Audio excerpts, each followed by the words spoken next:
Edenslivingtv 2.0. Let's talk about one of the most difficult parts about the trauma cycle is what we experience inside is our perception of abandonment and then our reaction to the abandonment. If you're dealing with a trauma cycle like by myself, I just broke up with a narcissist. I was with him for 21 years. And finally, when I got sick again and he wasn't there, I mean, literally, he was not there. I was like, I'm done with you. I have put up with you and put up with you and put up with you and taking care of you. And now that I need help, you're not there. Guys, you really got to get rid of the toxic people in your life causing the trauma. If you don't get rid of the trauma causers, I don't care how much you heal. I don't care how many herbs you take.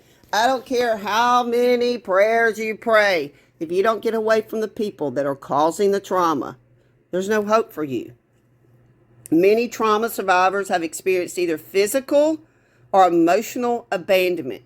Many of us believe that physical abandonment is worse. No, emotional abandonment is always more scarring and more painful. I personally would rather you beat the heck out of me than emotionally torment me. And I've gotten really good as an empath at recognizing narcissistic demons. I really have. I've become very, very keen on it.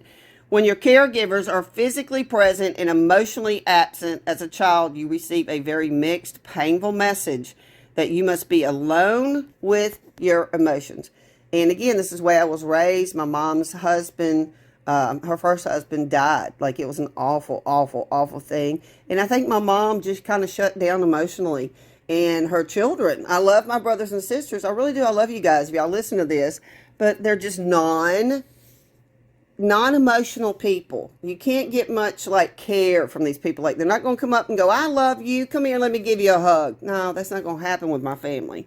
And that's the type of person I am. I love hugging. I'm a hugger. I'm a, hey, how you doing?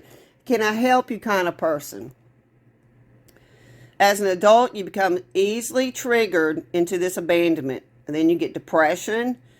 And as Pete Walker calls it, triggered into abandonment. You get sucked into a cycle of deep shame and the internalization.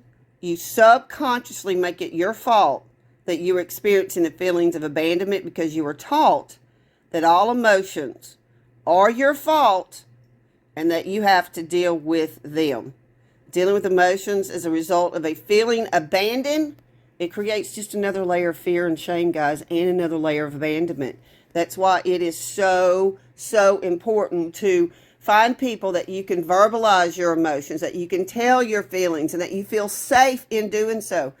I couldn't find a safe place. After I was sexually assaulted 6 years ago, I couldn't find a safe place. I couldn't find safe people. As children, we learn to internalize every childhood trauma that results from the caregivers become our fault and not the caregivers.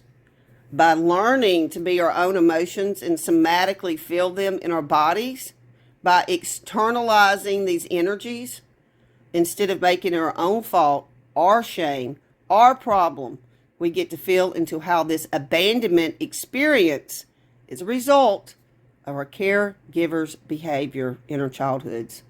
That's when you begin to heal. A little shout out to Marina. Looks like marina.y.t. I love this material. I wanted to come and just teach real quickly. Y'all follow her on Instagram. Y'all have a great day. You can heal one bite, one thought at a time.